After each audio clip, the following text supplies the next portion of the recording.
And if I look at what's happened in the last 12 months, here in Zimbabwe, and some of these examples will be from things that people in this room have worked on and have done, and in which case I know offer my congratulations.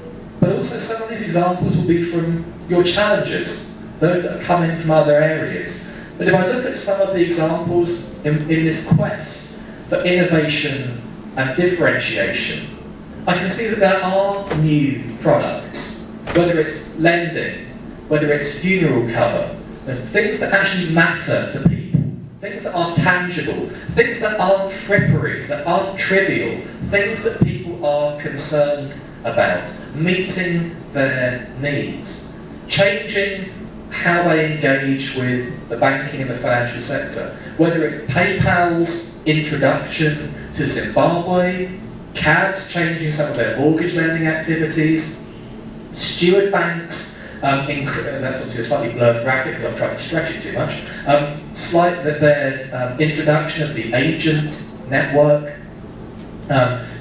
things which are relevant to customers. Again, they're two examples of funeral planning, of looking at what things that matter most to people.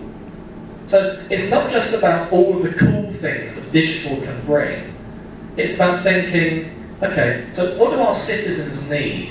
What do our customers, what are they asking me for? Is it lending? Is it estate planning? Is it to make sure that they've got educational funding in place for their children and maybe for their children's children as part of that societorial aspect that I spoke of a moment ago? I should say that these are just selected examples that I have seen. You could point me to many, many, many more things. But I use it here for one reason. Because for me it illustrates the combination, the blending together of the physical, the agent network as an example, and the digital. Things like PayPal, things like Telecash, things like Echo's cash loans. So something which is being orchestrated through a device. I think it is that balance, that blend between physical and digital that is actually going to be one of the key differentiators in your success. How do you balance what you have in your physical world with what you need to do in your digital world? That is not something specific to Zimbabwe. That I think has relevance in other markets as well, so you can learn from us and from our experiences elsewhere, just as we learn from you. Because this is not a two-way process. This is about us listening to you and your requirements and making sure that we have two things that you also need to have for your customers. We need to be flexible and we need to be agile. We don't just need to say, here is the square, we cannot possibly turn it into a circle. We need to find new ways in which to work with you, and we are absolutely committed from the top of our organisation all the way downwards to do that.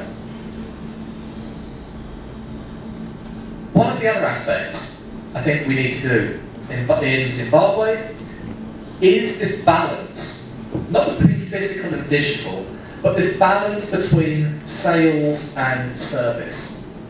Historically, or certainly in the last 5 or 6 years, it's been quite difficult to talk about selling. We want to make more money out of customers.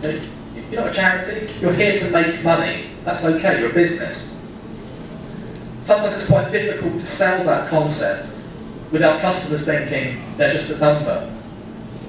My belief, illustrated by the research which has been undertaken, is that it's about balancing the two things together to create harmony. It's about growing revenues and it's about improving customer service at the same time.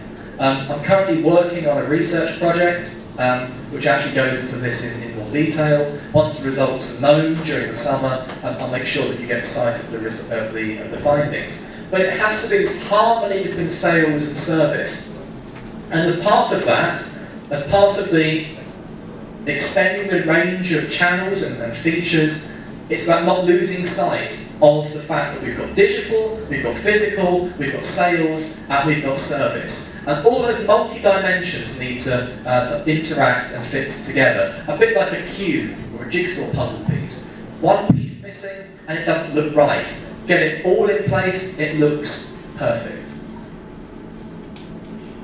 I mentioned analytics, and I think we're going to see greater use of advanced analytics in Zimbabwe, just like we see elsewhere. Please, talk to Bhavesh, talk to myself, talk to Lucky about what we can do in terms of our Fusion Banking Insight product. It's new, it came to market, we've just launched it. It's, forgive me for being over enthusiastic, it's fabulous.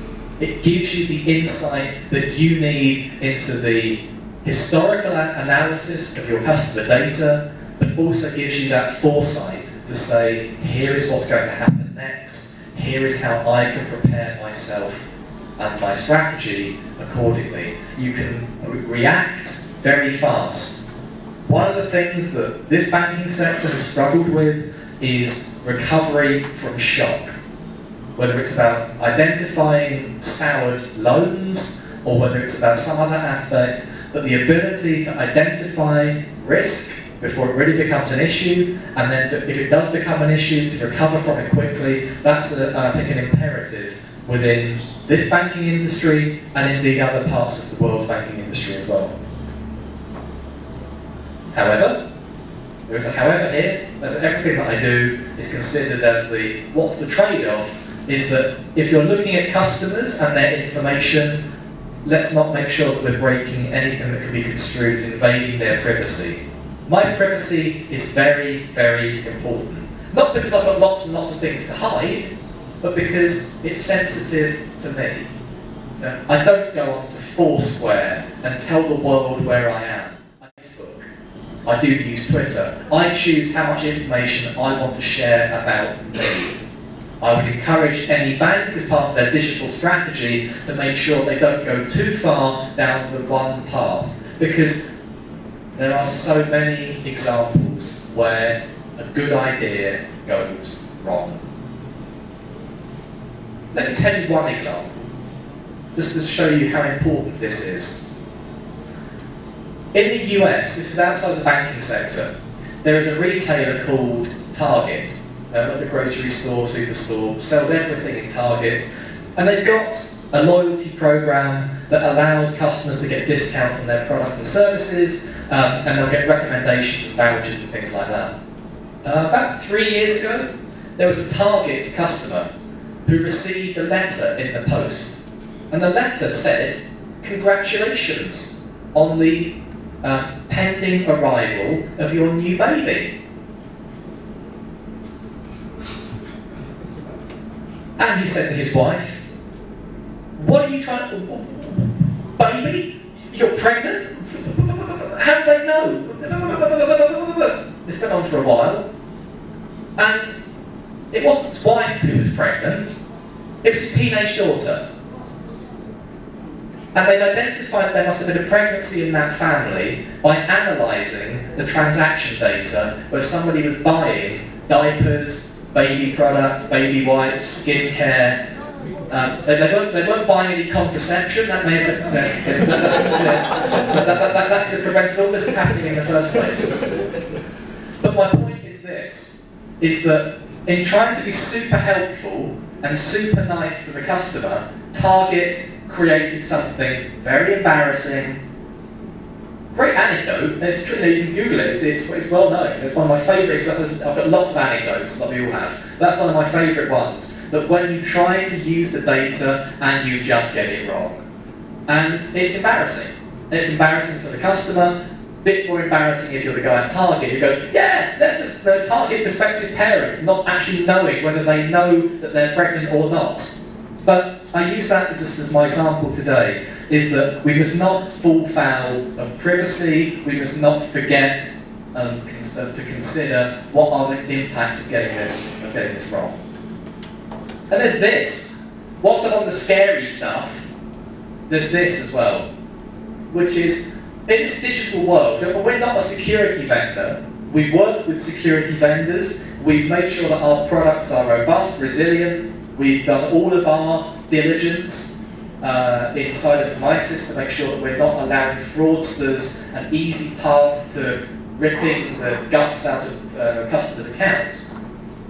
But there is, in a digital world that we're going to inhabit, there is some scary stuff out there. And I only say it just to make sure that you're aware that I'm aware in the real world that bad things happen through digital. That's not to say we should suddenly not do anything with digital and everything I've said for the past 40 minutes counts for nothing. It, for me, just says, let's be aware of the threat within our midst. Whether we have government agencies spying on our citizens. Everyone would have seen the Edward Snowden, what do you call it, scandal, tsunami, what would we call it, earthquake, all of this exposure about government spying. Who knew that government spied on people? I was shocked.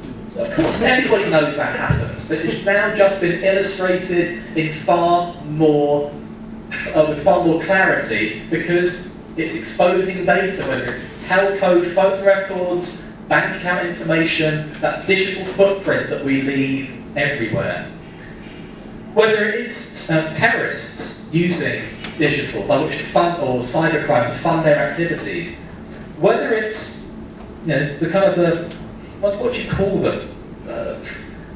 Those that actually are against society, the lulz-sec community, who just don't like the idea of banks, and it's against their sort of anti-capitalist policies.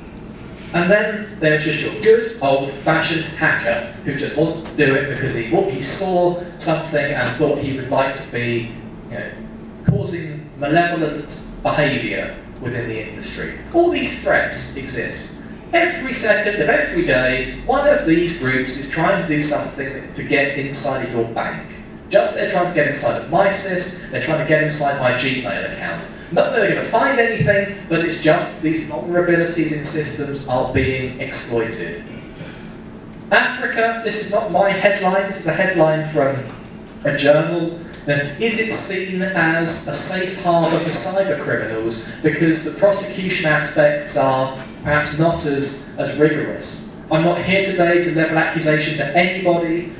All I'm saying is that in terms of the ICT policy that exists within Zimbabwe, there's no cybercrime bill in sight yet, unless somebody wants to tell me that this has now changed. This is from, I think just a few short weeks ago.